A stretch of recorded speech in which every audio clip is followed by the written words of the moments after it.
kulan wacan saaxiibayaal idilhaantiinba waxaa si toos ah qadka inoogu jira fanaanad qaran Saafiyo Tusmo oo baryahani baraha bulshada qabsatay.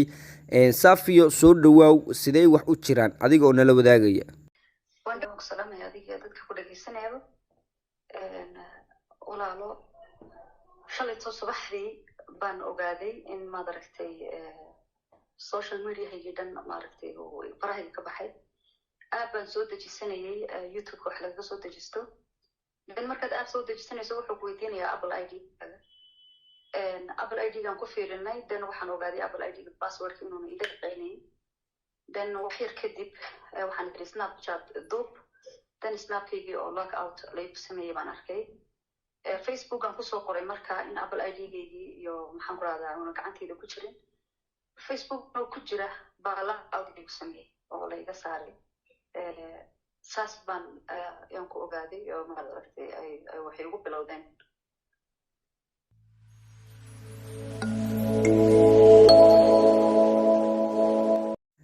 waan garanay haddii lagaala wareegay Apple ID-gaagi iyo mobilkaagii.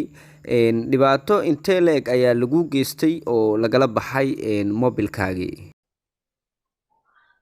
niyo dhibaatada intaad arkaysaan baa la ii geystay sawiradeedii in maad aragtay maaragtay lana wareejiyo sawiradii noogu jiray ay banaanka usoo baxaan taas baa la ii gaarsiiyey. horta mistake koobaad anigaa sameeyey sababtaan u sameeyey aan doonaya dadka inaan la wadaago Apple ID-ga markii la ii sameynayay T-Mobile company-ga la yidhaahdaa ii sameeyey waxaan ka qaaday sawir screenshot baan ka qaaday screenshotkaas baan ku haystay sawirkaas aan ku haystay telefonka oo wuxuu ku jiray camera rollka ayuu ku jiray sawirkaasi macnaha waxaan iskugu blame garaynayaa Apple ID-gaagii baa la jabsaday oo telefonkaagii baa lagu tegay ismalahi because Apple ID-ga sida loo jabsado way adag tahay qof on telefonkaaga gacanta ku hayana waxaa la galay Snapchat-kayga markii la galay sawiradan because waxaan ka maqnaa telefonkayga waqti dheer baan kala maqnay markaan soo noqday oo aan telefonkayga aan ku noqday waxaan arkay Snapchat-kayga oo lock out ah Snapchat lock out ma sameeyo unless telefonka galo mooyaane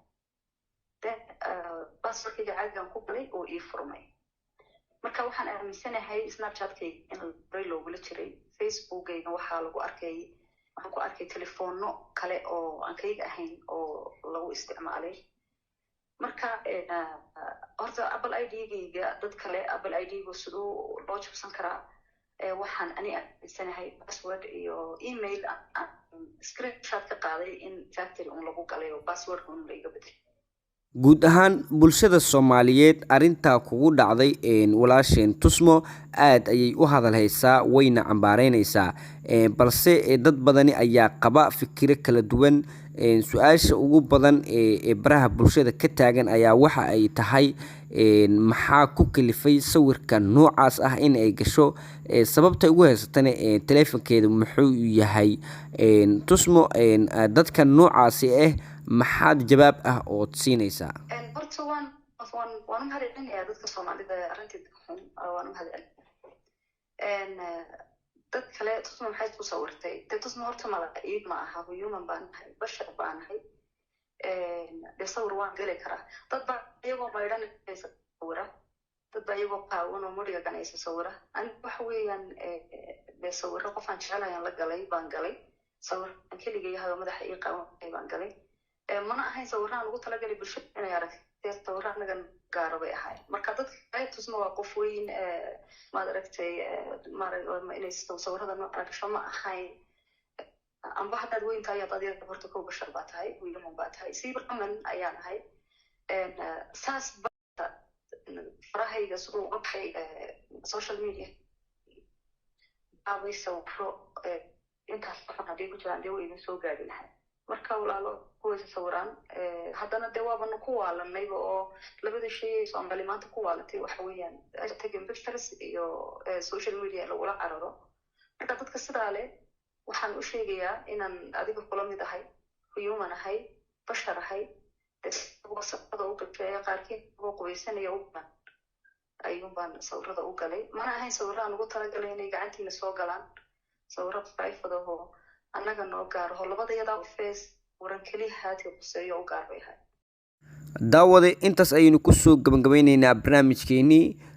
waxaynu si xushmad leh mar kale idinkaga codsanaynaa inaad janaalka subscribe saartaan muuqaalkana like saartaan sina share garee oo la wadaag asxaabtaada si ay sidaada oo kale uga bogtaan warbixinada xiisaha leh aynu waqti waliba halkan idinkugu baahino